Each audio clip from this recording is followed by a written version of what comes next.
May we? Mic check. All right, there we go. I was born on the 16th day in the 8th month in the 1979th year, 90 days before I was due. And the words were uttered to my mother a time or few. I'm sorry, Miss Brinkley, but baby boy's not going to make it through. 3.2 pounds at my birth, and it would seem that the road that I traveled medically would lead me in that direction. 2 eye and 1 hernia surgeries, yellow jaundice, respiratory problems, a week at 104 fever, and nearly the loss of my middle fingers were all things credited to my medical record just 18 months after my inception. Inserted into adverse circumstances, I learned the art of war before I could walk. Battling death has been life for me, so it's a fairly new song to y'all, but I've been singing, I'm a survivor, since before I could talk. But I used to think that everything that happened to me was a curse. Not understanding that I was on the potter's wheel and he was shaping me and molding me to be but a verse. I used to hit a verse all the time where all things work together for the good of those who love the Lord, and I called according to his purpose. Well, I wanted to believe it, but I couldn't conceive it because I was fighting a losing battle with the adversary in which he had me feeling like I was worthless. He had me feeling like everybody who walked the face of the earth's worth was above me, crying, asking myself, why doesn't Daddy love me? Because if he loved me, he would have stayed. But he didn't. And if he loved me, he would be on the front rows of my shows. But he isn't. So as a small child, I was solitarily confined in an emotional concentration camp in a small cell with 4 walls painted with frustration, pain, anger, and shame.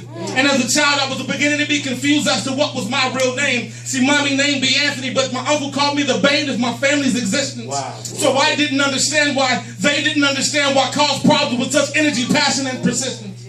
Because that got me attention. So I became as consistent as the seasons. On the outside, a problem child, but on the inside, a child trying to find something to believe in.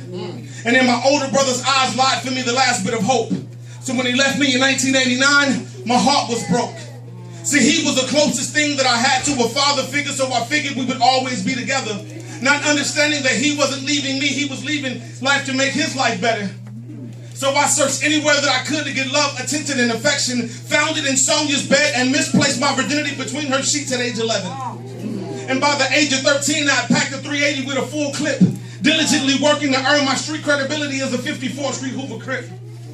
And by the age of 17, I'd heard the words for the first time, Tony, I'm pregnant. What do I do? Fear immediately stepped in and answered for me, oh yeah? Oh well, by who? And as I look back, I thank God that the pregnancy was just a scare, because there was no way for that child's sake I could have ever been there. See, suicidal thoughts was something that I was having often. I figured the pain would go away the day I laid inside of a coffin. So I jumped behind the driver's wheel of my mother's 1994 Ford Tempo, accelerated to 90 miles an hour with a ditch right in front of me, and let the steering wheel go. And at the age of 18, I raised my right hand, swore, and enlisted. Now traveling international waters, my sexual escapades have persisted. Now a beautiful baby girl was born that bared my last name. 20 months later came a son that bared the same. So I did what I thought was right, proposing that it would right all of my wrongs. But I was wrong, because on February 13th at 1:14, I found myself alone. And then on June 8th, 2003, my life changed in more ways than I could ever even imagine or even fathom. See, that was the day I got HIV. New creature in Christ, behold, old things have passed away, behold, all things have become new. I have heaven in view. So my chains are broken. For you, a man that has been truly set free, Antnony Brinkley. Nice to meet you.